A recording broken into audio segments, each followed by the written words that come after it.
Hello students, आज का जो टॉपिक है हमारा वो है सेट्स। ठीक है, सेट स्टार्ट करने से पहले सेट का जो इंट्रोडक्शन है वो एक बार पढ़ लेना, और अगर नहीं चाहते हो तो छोड़ देना, ऐसी कोई बड़ी बात नहीं है।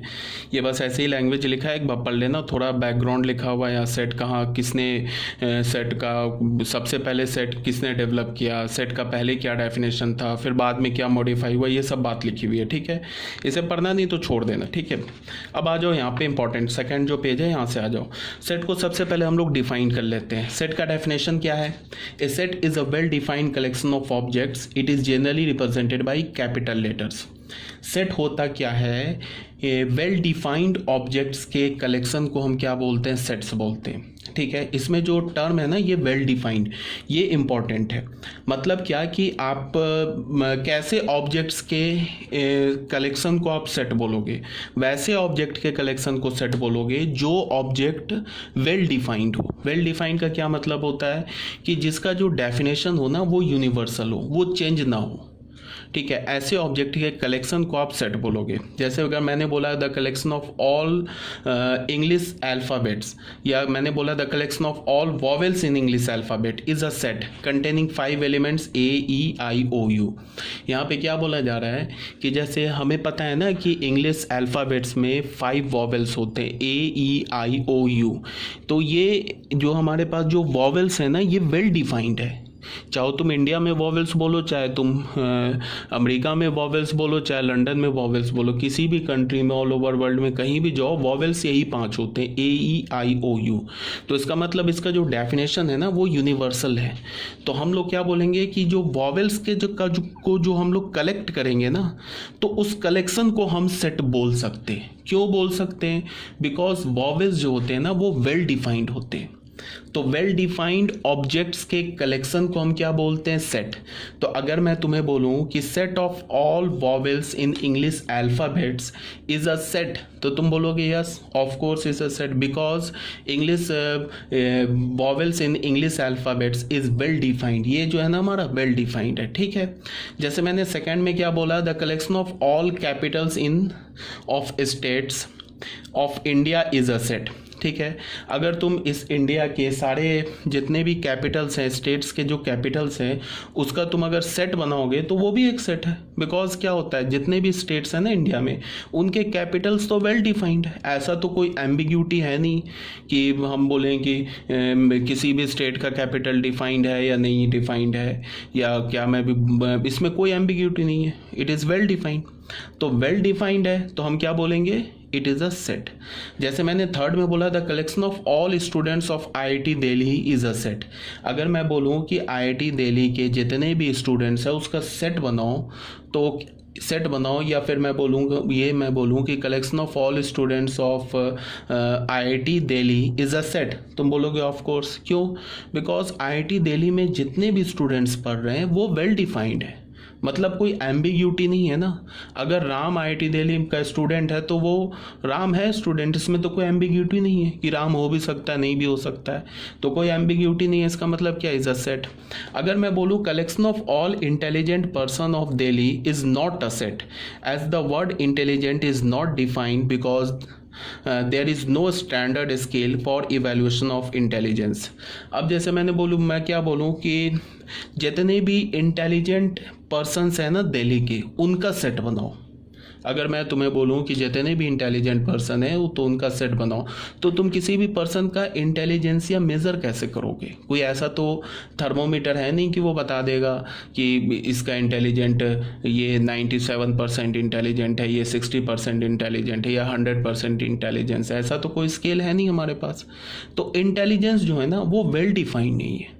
क्यों? बिकॉज तुम अगर किसी से पूछोगे कि X पर्सन इंटेलिजेंट है या नहीं है, तो कोई बोलेगा X पर्सन जो है वो इंटेलिजेंट नहीं है, कोई बोलेगा कि इंटेलिजेंट है।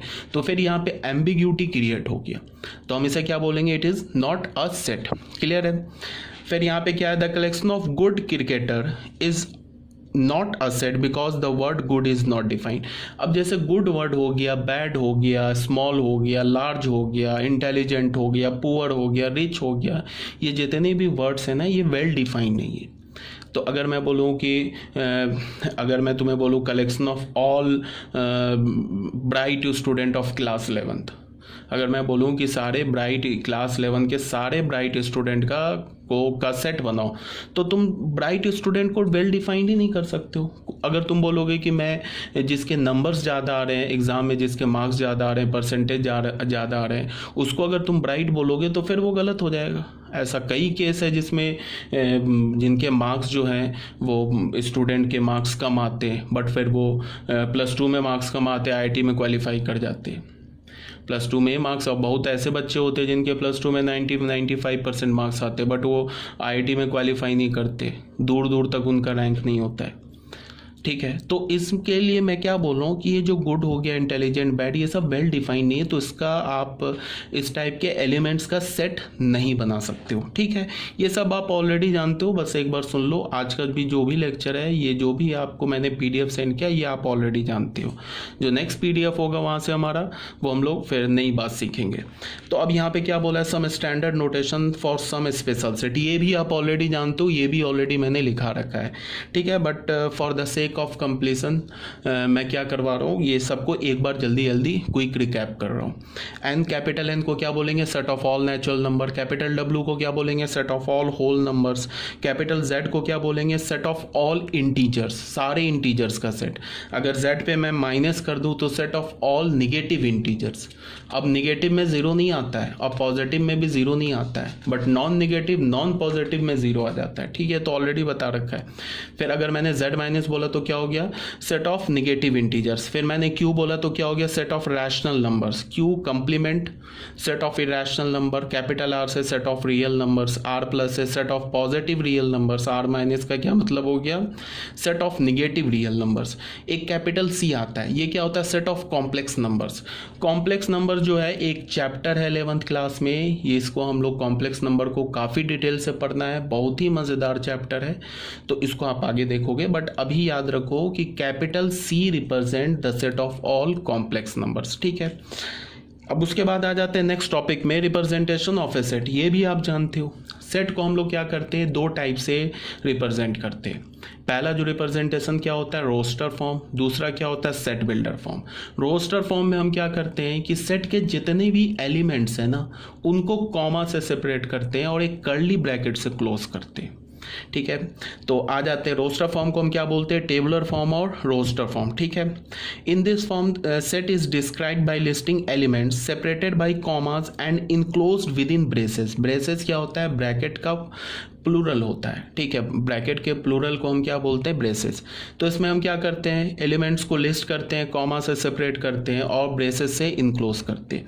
जैसे ये देख लो, मैंने कैपिटल एक सेट लिया, set of vowels in English alphabets. ये जो है ना, मैंने सेट को लैंग्वेज में लिखा है। ठीक है, ये सेट को लैंग्वेज में लिखा है। अगर मैं बोलूँ कि ये कौन सा रिप्रेजेंटेशन है, तो ये रिप्रेजेंटेशन ना ही हमारा रोस्टर फॉर्म का है और ना ही हमारा सेट बिल्डर फॉर्म का है, ये किसी भी फॉर्म का रिप्रेजेंटेशन है, ये तो मैंने लैंग्वेज में लिखा है। अब मैंने क्या किया, ये जो लैंग्वेज में मैंने सेट को लिखा है ना, इसको मैंने किस में कन्वर्ट कर दिया, इसको मैंने कन्वर्ट कर दिया रोस्टर फॉर्म में। तो देखो इसके लिए क्या हमने लिखा, ये क्या बोल रहा है, set of vowels in English alphabets. तो ये क्या हो गया, small A comma small E comma I O U. तो हमारे पास ये AEIOU ये क्या है, ये सेट का एलिमेंट है। एलिमेंट बोल लो या ऑब्जेक्ट बोल लो। ये स्मॉल ए मैं पूछूं, ये स्मॉल ए क्या है, तो मैं तुम बोलोगे कि ये जो स्मॉल ए है ये कैपिटल ए सेट का एलिमेंट है या कैपिटल सेट ए का ऑब्जेक्ट है।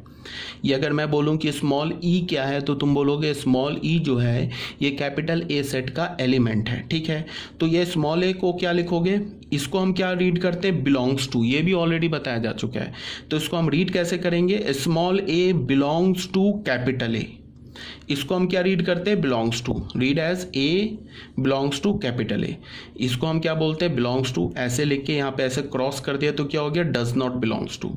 अब इसको उल्टा लिखने का क्या मतलब होता है, फॉर ऑल। अब जैसे मैंने बी लिखा, तो बी तो इसमें कहीं नहीं आ रहा है, तो हम क्या लिखेंगे, बी ऐसे करके ई को लेके ऊपर से थोड़ा पुश कर देंगे ऐसे और ऐसे क्रॉस लगा देंगे। तो इसका क्या मतलब है, small B does not belongs to A, because ये जो बी है इसका कहीं देख लो, कहीं तो एलिमेंट है नहीं, तो हम क्या बोलते हैं, B does not belongs to A. ये सब आप जानते होगे, बस एक बार सुन लो, ऑलरेडी आप जानते हो। ठीक है। अब यहाँ पे मैंने क्या लिया, एक सेकंड एग्जांपल लिया, कैपिटल सेट बी लिया एक, the set of even natural numbers. तो ये मैंने क्या किया, सेट को लैंग्वेज में लिखा। अब लैंग्वेज में लिखने के बाद सेट को किस में कन्वर्ट कर दिया, रोस्टर फॉर्म में। तो इवन नेचुरल नंबर बोल रहा है, तो पहला इवन नेचुरल नंबर क्या है 2, दूसरा क्या है 4, तीसरा क्या है 6, 8 एंड सो ऑन। तो हमने ये क्या किया, एक ब्रैकेट लगाया, पहला 2 लिखा, कॉमा, फिर दूसरे एलिमेंट को लिखा 4, फिर तीसरे एलिमेंट को लिखा 6, फिर चौथे एलिमेंट को लिखा 8। फिर हमने सोचा कि ऐसे करके कितने एलिमेंट्स लिखे। तो मुझे तो पता है कि जो इन्फानाइट ये इवन नेचुरल नंबर होते हैं वो तो इन्फानाइट होते हैं, तो हम सारे इन्फानाइट नेचुरल नंबर्स को तो लिख ही नहीं सकते। तो 3 डॉट लगा दिया। 3 डॉट का क्या मतलब है, ये जो हमारा पैटर्न है ना, ये इनडेफिनेटली बढ़ता जाएगा। बढ़ने का मतलब क्या है, 8 के बाद 10, 10 के बाद 12, 12 के बाद 14 एंड सो ऑन। ठीक है। अब अगर मैं बोलूं कि ये जो 3 है, ये 3 क्या इस बी सेट का एलिमेंट है, तो 3 तो कहीं नहीं आएगा, इवन नेचुरल नंबर में 3 तो नहीं आएगा। तो तुम क्या बोलोगे, 3 does not belongs to capital set B, 10 belongs to B. आगे जाओगे तो 8 के बाद दूसरा एलिमेंट, 8 के बाद नेक्स्ट एलिमेंट क्या होगा, बी होगा, 10 होगा। तो 10 belongs to capital set B. 15 तो होगा नहीं, because 15 is an odd natural number, तो 15 does not belongs to A. अब आ जाओ बच्चों थर्ड में, हमने एक सेट सी लिया। सेट सी को हमने क्या बोला, set of all prime numbers less than 20। सारे प्राइम नंबर्स का सेट बनाओ जो 20 से छोटा है। तो हमने बना लिया 2, 3, 5, 7, 11, 13, 17 एंड 19। ये क्या है, सारे प्राइम नंबर्स का सेट है जो 20 से स्मॉलर है। तो ये था हमारा रोस्टर फॉर्म या सेट टेबलर फॉर्म। अब आ जाओ बच्चों सेट बिल्डर फॉर्म में। सेट बिल्डर फॉर्म में क्या होता है, इन दिस फॉर्म, ये सब जो है ना लैंग्वेज, देखो मैथमेटिक्स में क्या होता है कि कोई डेफिनेशन का मतलब नहीं होता है, मैथमेटिक्स का मतलब होता है कंसेप्ट। ये मैंने लिख दिया है, पहला चैप्टर है तो मैंने भी थोड़ा इंग्लिश लैंग्वेज यूज़ कर लिया ज़्यादा, बट इन सब का कोई बहुत मतलब नहीं होता। मेन होता है तुम्हारे दिमाग में कंसेप्ट होना चाहिए मैथ्स का, और क्वेश्चन सॉल्व होना चाहिए। क्वेश्चन सॉल्व कब होगा, जब प्रैक्टिस करोगे। ठीक है। अब इसमें क्या बोला जा रहा है, in this form of describing a set, a variable x which stand for each element of the set is written under braces, and then after giving semicolon और oblique line the property P x possessed by each element of a set is written in the braces। ये सब इतना लिखने का क्या मतलब है कि इस फॉर्म में हम क्या करते हैं, बोलना क्या चाह रहा है डेफिनेशन में, कि इस फॉर्म में हम क्या करते हैं कि सेट के अंदर जितने भी एलिमेंट्स होते हैं ना, उसको सिर्फ एक ही वेरिएबल से रिप्रेजेंट करते हैं, स्मॉल एक्स से या स्मॉल वाई से।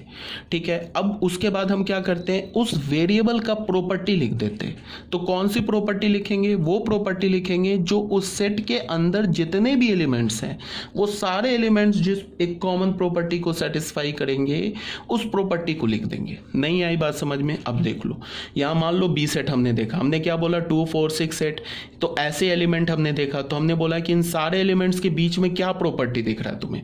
तो मुझे क्या, मैंने क्या बोला कि ये सारे एलिमेंट्स जो है इवन नेचुरल नंबर है, तो मैंने ऐसे लिख दिया इसको। देख लो, मैंने बोला कि all these numbers are even natural number. तो अगर मैं इस सेट बी को देखो, अगर मैं इसे रोस्टर फॉर्म में लिखूंगा, तो रोस्टर फॉर्म में क्या होगा, इसको ऑलरेडी बता रखा है, इसको हम क्या रीड करते हैं, द सेट ऑफ ऑल। उसके बाद हमने क्या लिखा, x such that x is equal to 2n। ठीक है, इतना लिख दिया। अब अगर मैंने इतना लिख के छोड़ दिया तो फिर गलत हो जाएगा, बिकॉज एन, अच्छा यहाँ गलत, हाँ गलत हो जाएगा। क्यों? बिकॉज एन क्या है, एन तो मान लो कि अगर हमने एन का वैल्यू डाल दिया 1/4, तो 1 तो 2 इंटू 1/4 तो 1/2 आ जाएगा, बट 1/2 तो है नहीं। तो यहाँ हमें बताना होगा कि ये एन है क्या, ये भी बताना होगा। अभी इंफॉर्मेशन हमारा इनकम्प्लीट है, तो हमने क्या बोला, and n belongs to natural number. अब जाके हमारा इंफॉर्मेशन कंप्लीट हो गया। तो बच्चों ये क्या लिखा है, ये क्या लिखा है, ये जो है ना, हमने इस सेट के जितने भी एलिमेंट है ना 2, 4, 6, 8, इस 2, 4, 6, 8 का जो कॉमन प्रॉपर्टी है वो लिख दिया है। और ये x किसे रिप्रेजेंट कर रहा है, ये सारे एलिमेंट्स को 2, 4, 6, 8, इन सारे एलिमेंट्स को क्या रिप्रेजेंट कर रहा है, x। उसके बाद हम क्या करेंगे, x का कॉमन प्रॉपर्टी लिख देंगे, x की प्रॉपर्टी लिख देंगे। x क्या है, x इन सारे एलिमेंट्स को रिप्रेजेंट कर रहा है, 2 को भी, 4 को भी, 6 को भी, 8 को भी।